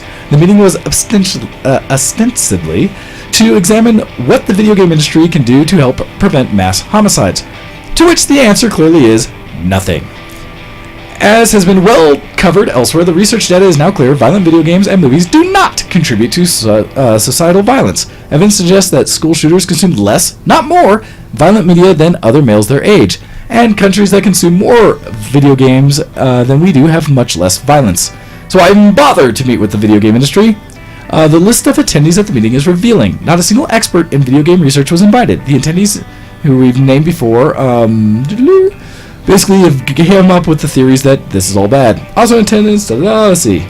To put it plainly, the meeting Thursday seemed to have been little more than political theater. Presumably, the intent is to draw attention away from things Republicans don't want to talk about, mainly gun control, and onto pointless moral crusade over video games, given that there's no evidence doing anything with games would actually benefit society, and they enjoy clear First Amendment protections anyway. It feels a bit pointless.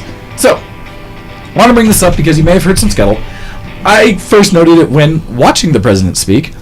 He specifically brought up video games and movie violence, and I was just like, are you freaking kidding me? All the studies say no. Which goes to some of my commentary about a certain level of politics when your representatives don't actually base anything that they let come out of their mouth on facts or science or, journals and study and things like that, and instead strictly on unfounded opinion. Normally, that's just concern enough, but for us in this show, specifically because we're talking about video games, things that we all enjoy, I took specific notice. Real quick, before we talk in general people's opinions, Ken, had you heard anything about this? Yeah, so I actually have a few things I've been posting on the Show X Facebook for people who've been watching there. One particular figure I'd like to bring up. It's originally from CB News. 80% of mass shooters have showed no interest in video games, according to a researcher. Which is interesting considering that was one of Trump's main standing points, right? He says that since all of these disgusting massacres are happening, we need to take a good hard look at video games and other media because this was clearly influencing our children. And I also want to bring up another figure. I don't actually have an actual figure itself, but more to the point. While these shootings are getting more publicity than ever before, and I don't think they should be belittled in any which way, and I'm not saying that they're lesser in any which way, they're still as disgusting as ever, and we need to take a good long hard look at the culture and the laws in America to try and solve it, etc. Don't get me wrong. but the amount of shootings per year has been going down in the US over the decades. And it's at the lowest point it has been in decades now. It may not seem that way, but that's because the media have been putting more of a highlight on it, which is arguably a good thing, right? I mean, I think it may also entice some people, but that's what. So we actually at a lower point than ever, even though we've got more violent video games than ever. So I'm just saying there's multiple standpoints to look at this from, but the research doesn't really back up what Trump's saying at all. It really doesn't. Well, that's the thing. All the research says that this is garbage, and so it's frustrating.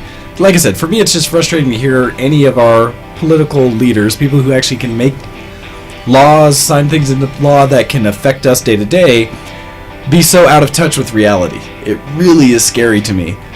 And now this is just on the entertainment front, but it also leads on to, heaven forbid, other things that can affect our lives. So, yeah, I think from the get-go, everyone who's a gamer saw this and thought, why? What are you even doing?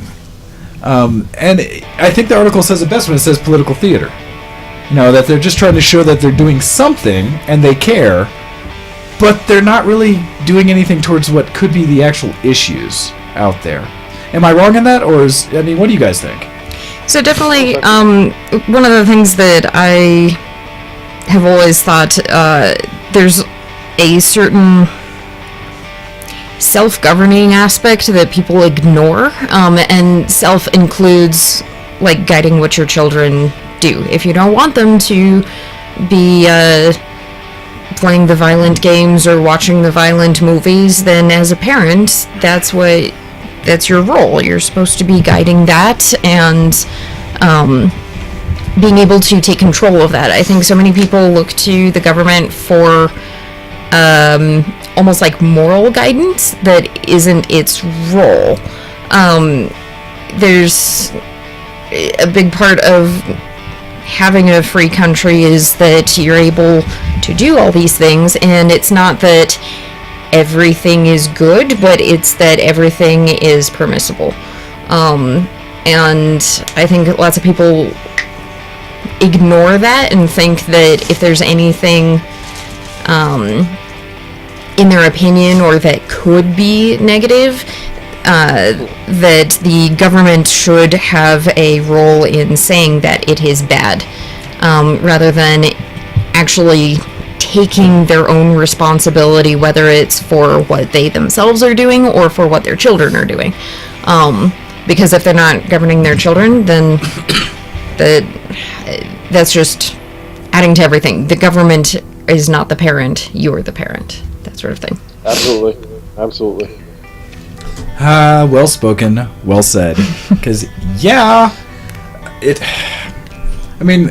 at least here in the U.S., my opinion of the government is that the bigger federal government's there to make sure all the states play nice and protect our borders, and that's kind of where I want them to stop.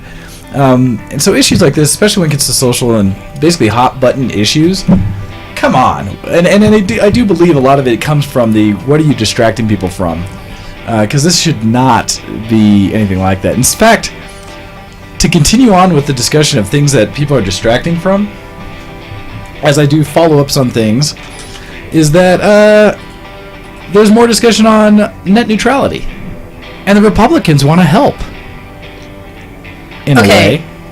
Alright. Do they want to help, or do they want help? So, this coming to okay. Without reading the topic of this one and getting into the article, a Republican senator has Senator John Kennedy has put forth net neutrality legislation to help all of his constituents. Okay. It says ISPs continue to push for fake net neutrality legislation in hopes of preventing tougher state or federal rules from taking root. The FCC's fall repeal of net neutrality doesn't rest on particularly sound legal footing. By law, the FCC has to prove that broadband market changed so dramatically to warrant such a severe reversal of popular policies implemented just a few years ago, something it'll have a hard time accomplishing given the overwhelming bipartisan public support for the rules. The agency will also have to account for the shady behavior that occurred during the agency proceedings, including all of the dead people that mysteriously voiced their support for FCC's blatant handout to one of the least competitive industries in America. Understandably, fearing that the FCC's efforts may not survive a court challenge by Mozilla, consumer groups, state attorney generals, and others, ISPs have a backup plan. They convinced ISP-loyal lawmakers like Marsha Blackburn to support fake net neutrality legislation that could actually make the problem worse. So, Blackburn's misleadingly named Open Internet Preservation Act, What? introduced in the House last fall, bans behaviors that ISPs weren't really interested in anyway, such as the outright blocking of certain websites or services, but it intentionally ignores trouble areas where anti-competitive ISP behavior is now actually occurring, such as usage caps, overage fees, zero rating, and the game of network interconnection points. Blackburn, a major recipient of ISP lobbying cash, claims her legislation would hold ISPs accountable, but the intention is more nefarious. The real goal of such bills is to preempt the tougher net neutrality rules now taking root across more than half the states in the nation. Okay, so basically what's going on is there have been several politicians, all of them Republicans, go figure, who have been putting forth legislation that have very pretty names on them to make it sound like they're looking out for you, the consumer. In reality, what they're doing is trying to get ahead of what we've been seeing as a lot of states who are putting forth their own local legislation to say, screw you, FCC, we're going to make sure that we will not support any company that does not abide by net neutrality in our state, thus forcing ISPs to either abide or get out. And so states are taking it into their own hands as they have no faith in what the FCC is doing under this administration. As they should. And so this is, again, they're trying to use pretty words and sound to make them sound like they're actually trying to help. But these laws are being put forth in a way to specifically focus on areas that sound like they're an issue, but aren't, to allow and openly protect the ability for ISPs to screw us over every which way but left. And so I'm throwing it out there in case you also get to hear or see something about this legislation, just to be more aware, to basically pay attention to who's putting it forward. If somebody's getting paid a lion's share of money by an ISP or group of them to do these things, you probably don't want that legislation, just saying. If you like the internet and you like your freedoms and doing things you like there. That's just my opinion. But, yeah. And so I'm throwing it out there to see if people have been hearing about these things, because these are definitely things I've been seeing and watching where I'm like, oh, you dirty, dirty politics. I think I've just gotten so mad with politics lately, especially net neutrality, where that just hits on like a personal nerve that I've also been way too occupied with other things to try to keep up with it. And that's why they do it. It's a strategy of extinction. You're just always outraged. So if they always outrage you and then back off and then always outrage you, the next time they outrage you, it'll go away.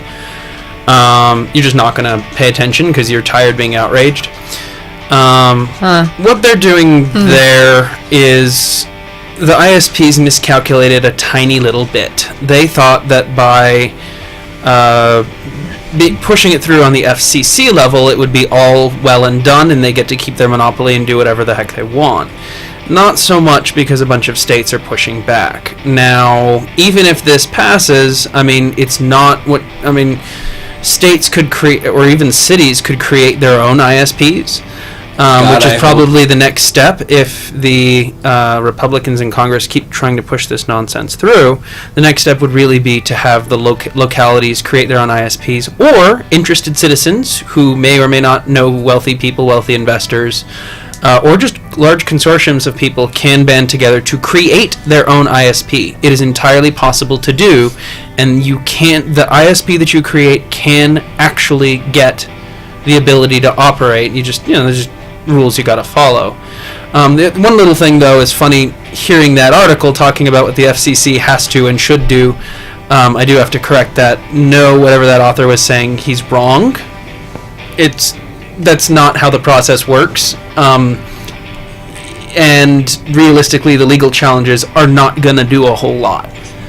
It sounded, from various things I've heard, and correct me if I am wrong, I did see some things that basically said the FCC is supposed to have to prove that whatever they're putting in is for the basic good of the public, being that they're supposed to work for the public. To what levels they have to do to prove that or not, or how easily it can be challenged, I don't know, but it did sound like there was some legal backing for people to really keep poking them to either keep this tied up in court so long that it maybe never gets implemented or something? I don't know. So, in order for it not to be implemented, you have to get an injunction. And an injunction is something where the court says, let's put this on pause. In order to get the injunction, you have to prove harm, which is difficult to do because the harm in this case is theoretical. We don't actually see the harm done, and even if you do, it's hard to quantify the harm done. So, sometimes it depends on your district court whether they'll actually allow the injunction. Other times they'll just let it through and see what happens. It just depends on the judge.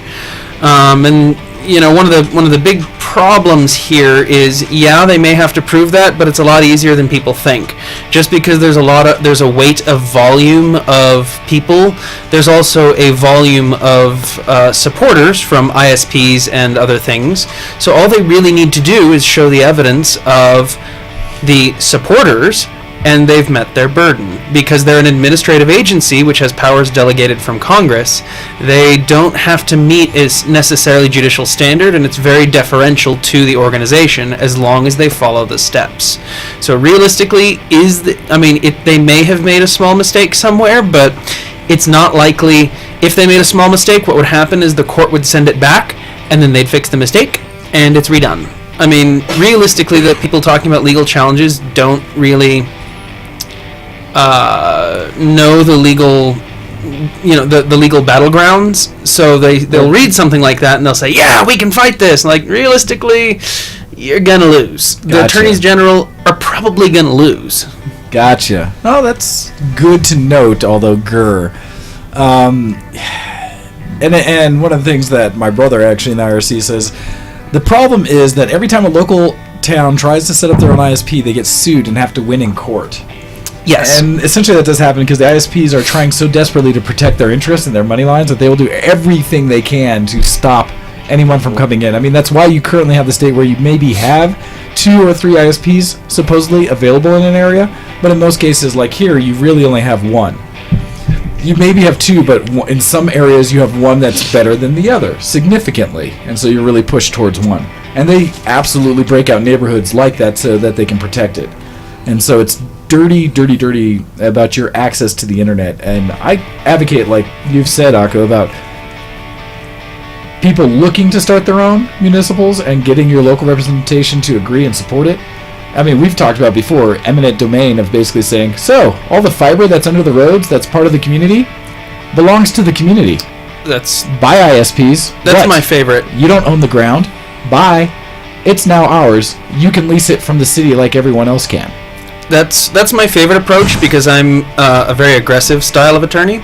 One of the things they could do, people have probably heard eminent domain. Usually it's because, you end up hearing it in the news. Some farmer's land gets taken for like a highway or something. Or a pipeline or something. Yeah. It can also be used in this approach. There's lots of fiber, lots of infrastructure that the ISPs have always reneged on deals. They've made promises and refused to do it. Well, cities and states could eminent domain it, which basically says, hey, we are the big power, you have no choice but to sell this to us.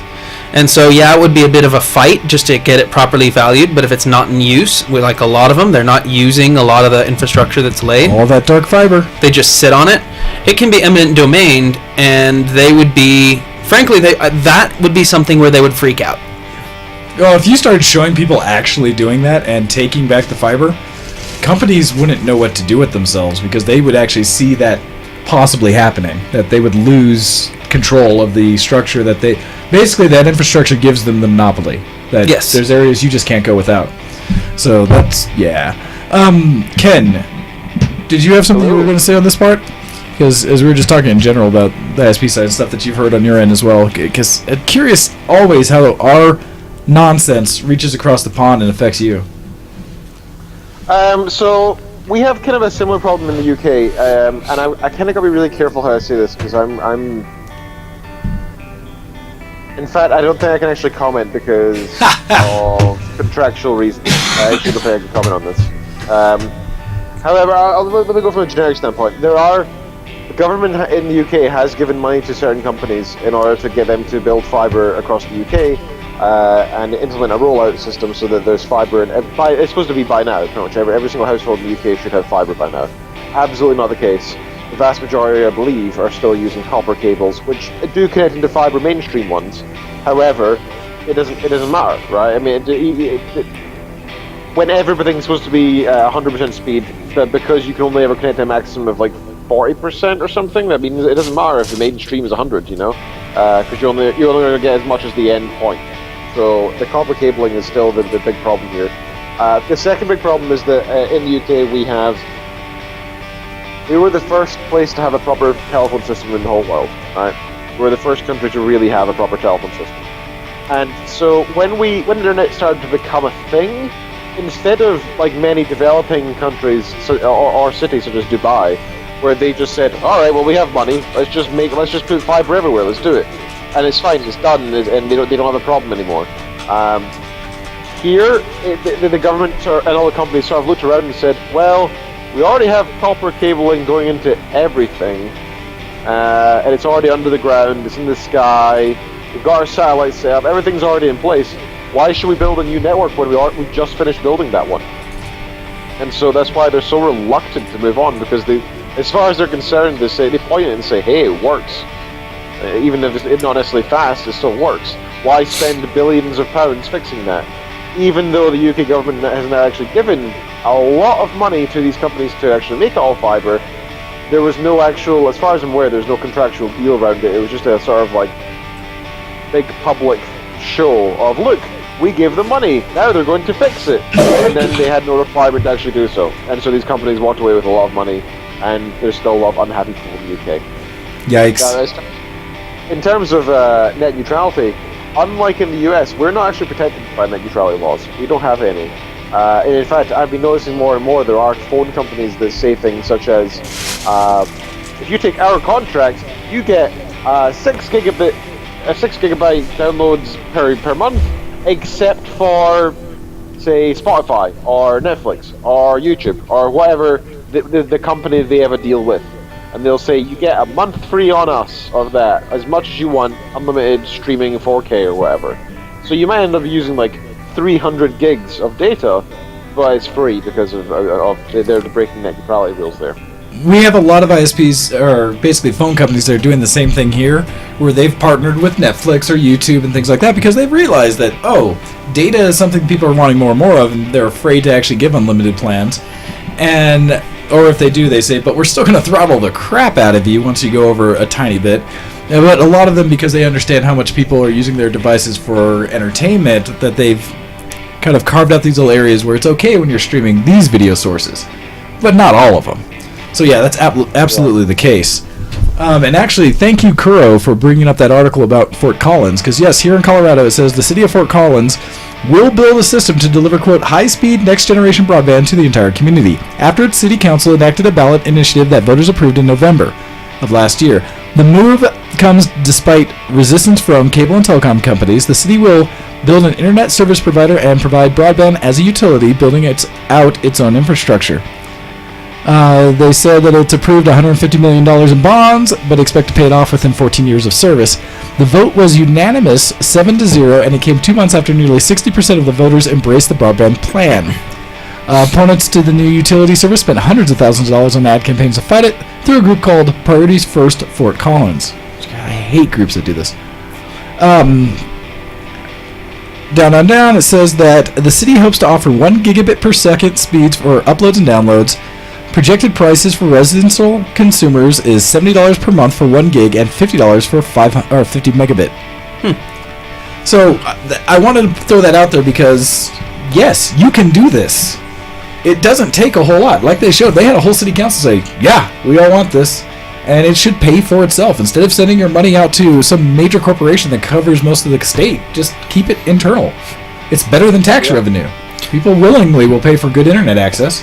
So that's one of the cool things, and I don't know how many people are interested in how exactly bonds work, but basically what it is, it's a form of investment that you're having people back a civic project, and they get a rate of return on it. Bonds are usually pretty safe investments, and really all it is, it's just a large bunch of loans from random people where you'll get bonds and you have minimum investments, but to back up a civic project like this. And so cities and states often do bonds. A lot of times you'll see them as, say, road bonds or, library bonds or school bonds. What that actually is it's basically a call for investors, people to invest in these particular projects at a specific rate of return. They're usually pretty safe, as long as they're like government entities. It's usually supported by that local government or such. What are your guys' thoughts? Or, like, Hyde, when you hear about these different kind of fights for ISP and access, I mean, you're in a generation where everything is online. We're all here now. Yeah.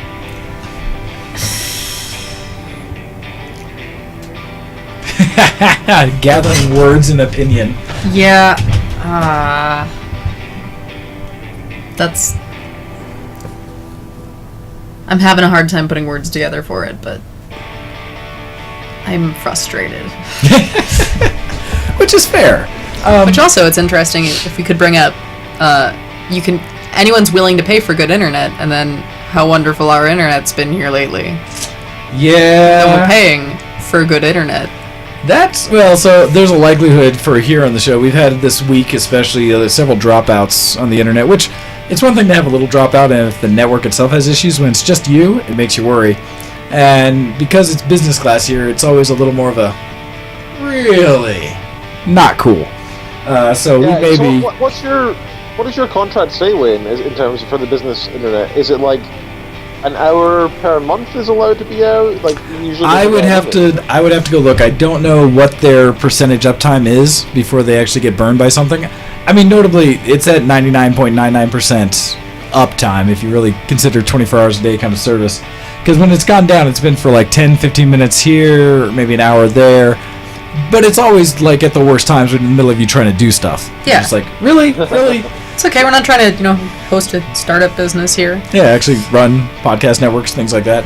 And so there's a point where I'll probably be contacting Comcast to get a new modem to get this one replaced. And admittedly, this was the one that I'm pretty sure lightning came through when it wrecked my house, even though they told me there's no possible way that lightning would come in through your cable.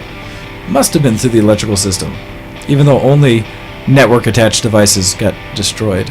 So anyhow, so we'll see. Hopefully that does get fixed here in the near term, but that's been a local struggle.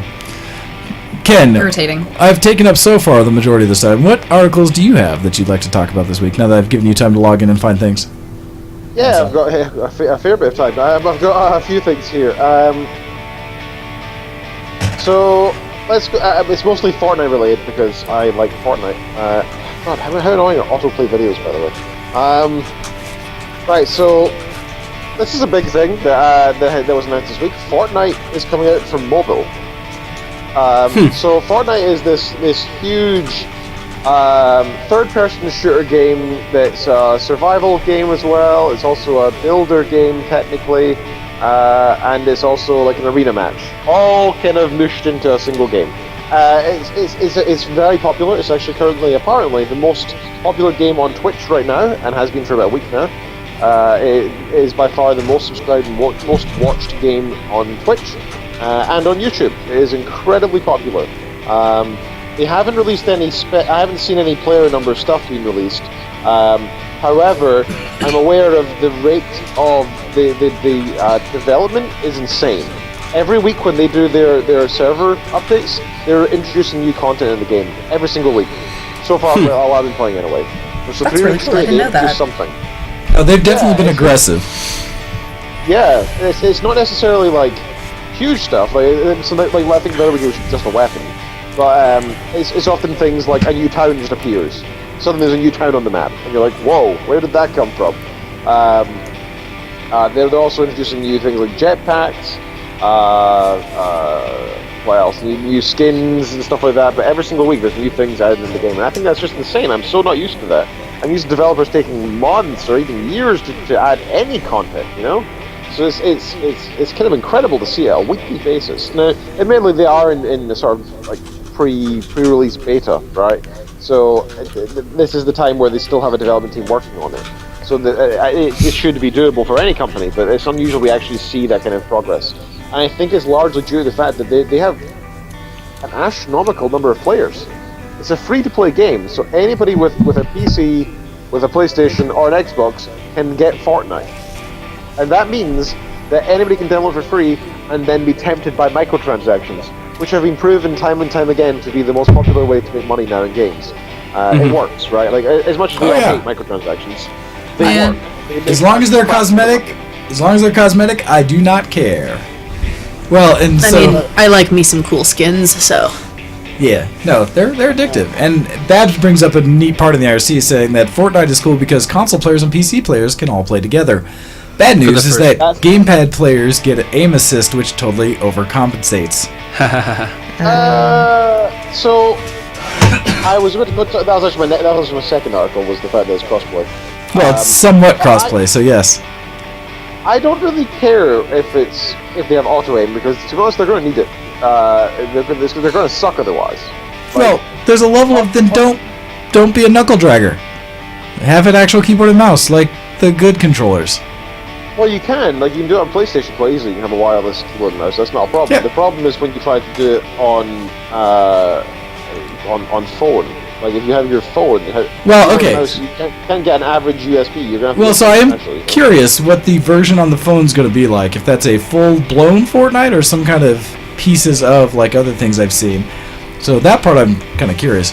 But what Bad brought up about the crossplay that's interesting, at least I also read another article about this, is that it's crossplay, meaning that PC and console players can play together, but console and console players can't if you're a PlayStation owner versus an Xbox owner.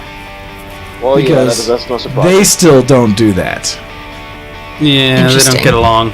Yes. My kids Which can is play with funny your kids, because but not Xbox those is kids. Microsoft, so that makes me wonder whether it's Like, if it's more Sony. whether doing it's this? Sony's being a pain in the rear. I wouldn't be surprised. They all have their little... And they always complain that it's the networks and how they host games couldn't be compatible, but because they're doing it with PC, that doesn't seem to hold water. And the other one is that the communication networks are proprietary, and they don't want to give people access. My kids can play with your kids, But but not not those kids. Exactly. But those kids can play with your kids, because you're the cool parents, PC. And Part of me wants to see it's not probably not things they'd release, or maybe they would. I don't know. Is breakdowns by, so player breakdowns by device. yeah, I haven't seen any metrics yet to see how many people are playing. So that would be on which. curious to see. But I have only touched Fortnite, barely. It was that last little LAN party that we hosted here. It's interesting, fun-ish. The challenge was, I'm so used to PlayerUnknown's Battleground that it really had a different feel to it. And trying to figure out how to, like, which items you wanted versus others was not cool. That was like, I don't know what to pick up, drop, or otherwise. Teams I was on, we did okay. Building is still a struggle because the people I've watched who do it pro, they build without a second thought. They just start building walls wherever they stop somewhere. And I hesitate to do that because I'm like, but then I'll give away that I'm here. And then I realize that, but that's So, okay because you're building you're not protection. wrong. And then You're not wrong. If you get shot at, as soon as you get shot at, you should have walls all around you. Like some people time it, like your reaction time 1 to switch menu to put away your weapon and to get out, and then to actually build all the walls and a quick ramp so that you can shoot back. Like, you should be able to do that in less than 2 seconds, ideally. That's supposed to be the target. However, I agree with you. I think a lot of people build defensively too early on. Like, if you're like the 25th last player and the circle's getting smaller, it's you build a tower to protect yourself, and you sort of look around. Everyone's going to say, "Oh, look, there's a giant tower there suddenly," and they're going to start building. They're going to get the rocket launchers out and just nuke you down. Right? As far as I'm concerned, this is no official strategy. This is just me talking. So usually I wait until the last few people, then I might build a base, and only if they know where I am. If I can wait until it's 1v1, that's the only time I'll be comfortable building a base. Is 1v1. That's it. No other time. Unless I'm forced into it by other external stimuli. so it's But it's a hard game to get into, and to be honest, a lot of these instincts, unlike many games out there that I've picked up and played, where I normally jump in and I have some level of skill, there's transferable skills from what I've done in the past. Don't get that with Fortnite. With Fortnite, you go in, you gotta learn how to do the building and running around and shooting and stealth all at once. And it's a challenge. Like, I have to actually actively think about what I'm doing, which is unusual. Because anybody who's been played, video games for decades has this innate talent at picking up games because there's transferable skills. This is something different. This is actually, I wouldn't say it's a new genre, but it's such a weird amalgamation of the genres that it doesn't quite cohesively fit in your mind. Speed building has never really been a game in itself, ever. Not like that. I mean, it's so different. There's And- StarCraft, etc., right? But that's yeah, but you it's a like you different said, speed building, just throwing things up and like bam, so quick. And so I want to throw this video. Babs threw at me. I'm throwing the YouTube video about the aim assist. The guy who's doing is playing on a controller, and he's showing that he's able to track another player shooting him using one hand, where he's not touching the actual look left or right button. All he is doing is Okay, using the that's strafe, and it is just on that, where he's basically playing the game one-handed on a controller. And it showed later him sniping and how he's getting headshots on it, doing basically the same thing. And so, if it's Okay, that's that okay. bad, then it's ridiculous. He shows he's one-handed, got a guy locked, and he's just running around shooting and just hitting the guy, which is ridiculous. So, that's pretty harsh. Yeah. Okay, I wasn't Yeah. expecting to be like that, to be fair. Yeah. That's Oh, me either. That's insane. Like, no. Like, so yeah. If that's the case, then screw that. They balance it. I'll say it that way. Find some balance. Because yikes. Absolutely. All right, let's see. Ha. So no, but Fortnite, like I said, it is interesting. And if you're playing it that much, maybe we can get a few others to jump in. And I have it, and so I'd be curious to see what it takes to actually get us to play together. Because that's always a challenge, or whether it's just random and maybe we'll end up playing together. But yeah, Excuse it'd be me. good if we can get like a VTW. Is the VTW gaming guys been playing at all?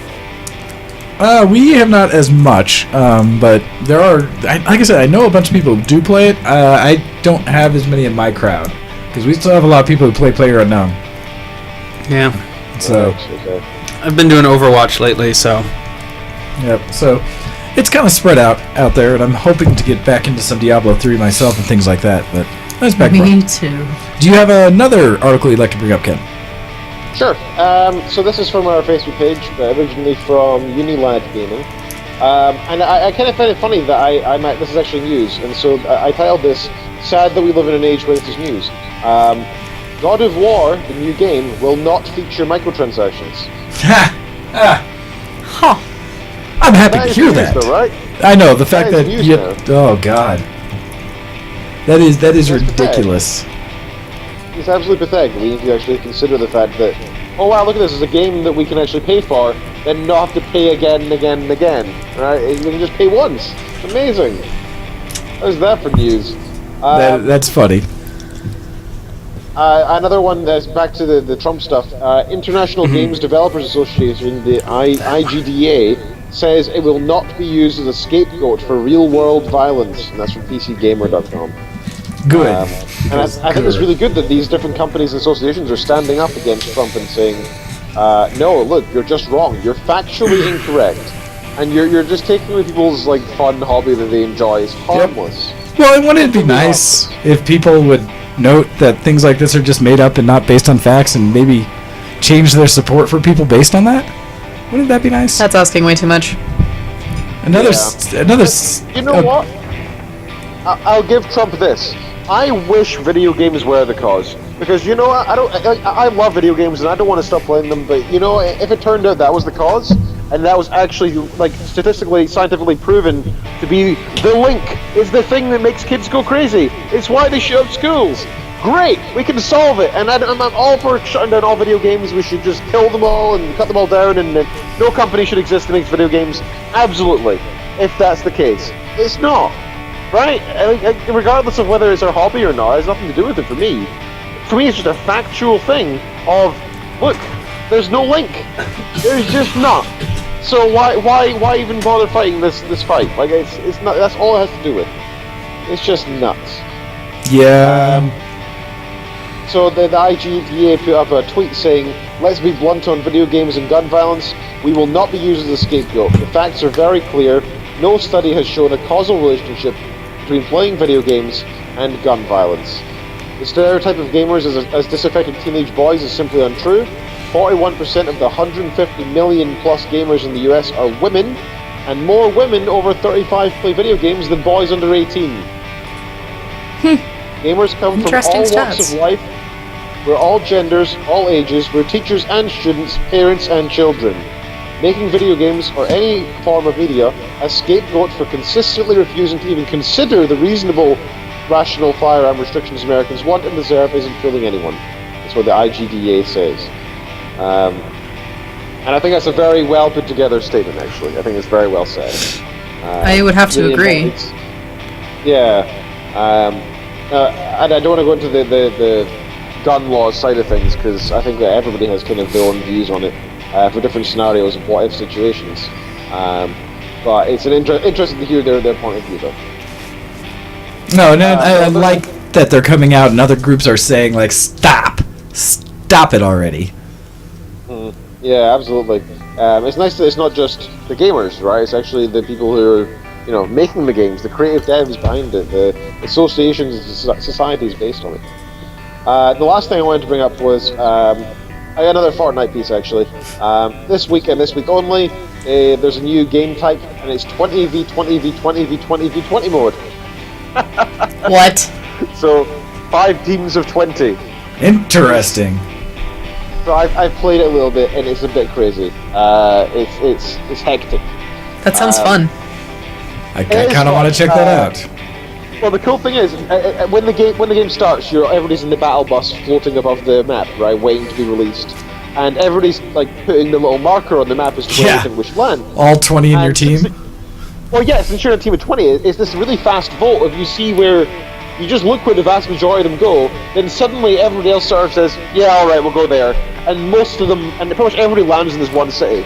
And so what happens is, if you're the only team there, the whole city gets quickly demolished. Like, they cut down all the Down to buildings nothing, and yeah. the resources. Which doesn't happen in any other game modes, because the other game modes you'd be too afraid to give away your position. If you're 20 people, you just take all the resources, and all these buildings just disappear. A whole landscape gets morphed. It's just crazy to watch. So it's really fun. But at the same time, it's pretty tough to get any sort of coordination or team together. You're put into, because all you see is your squad of 4. You can look on the map and see where everybody else is. You can't hear them. You can't communicate. And so you're kind of just left to your own devices in your squad. I use it to my advantage, though. So what I found is fun is I let my whole team go to another town, and I'll be like a sneaky ninja. I'll land in another town. Nobody even looks for you. Like, they just assume you're on their team. So if you run with them for a little while, have a shotgun in your hand ready, and wait until somebody's alone, then you just start shooting, and it's just great fun. It's just ridiculous. Nice. They just assume you're on their team. It's really fun. So that's another great thing with Fortnite right now, is they're releasing a new game mode every week. It's kind of like Hearthstone's Tavern Brawls almost. And it's really fun. Last week they had all legendary modes, so everything they dropped was a legendary weapon. Now it's the 5 teams of 20, and it's just ridiculous. It's just fun. And you can still get your challenges and quests and stuff done in the silly new game modes as well as the normal game. So if you want to finally get your win a match achievement, you just need to play your 20v20 game and have a 1 out of 5 chance. Instead of 1 out of 100. Now that is interesting. I'll probably have to check it out. I think I still have it installed, so I'll have to see. Anyhow, it is time for us to start wrapping up the show for this week. Nice to get everyone back in the room and on the air together, so happy about that. We will continue to work to optimize things in the future, as we didn't at least have any major hiccups this show. Yay! Surprisingly. I know, right? So, Ken, would you do your best to lead us out? Absolutely. You have been listening to ShowX on VTWProductions.com. Check us out on Twitch.tv. Now, what's the link? I don't even know it. If you go to Twitch, it's VTW ShowX. /VTW ShowX. Yep, that'll take you right there. Okay. And you can also check us out on YouTube on the VTW Productions channel there. That's what they call them. You can also check us out on Facebook.com. Search for ShowX there and you'll find us there. Twitter.com/ShowX. Twitter.com/DocNed. Twitter.com/GoHex for the show, for Mr. Wayne and for myself. You can also support us on Patreon.com/VTW ShowX. Every penny is appreciated and keeps our show running. You can also check us out by sending in emails to showx@VTWProductions.com. And you can also take part in our contest on thesplitversions.com. Go to the forums at the top, take part there. Thank you for having me on the show, and thank you everybody else for joining us as well. It's nice that we have these group discussions going on now. I really enjoy that. Yes, quite enjoy it as Yeah, well. I like being part of it. As we have Zenko Akko cosplay, Color Me Impressed printing, we have Hide My Air cosplay, all here in the room on this side. So check out everyone's channels, follow, join in, feel free to comment about the show and email us in so we have things to talk about that you want us to say. With that, thank you for listening to Show X this week. Catch us every week, and we will see you again next time. All right, everybody. Bye. Yeah.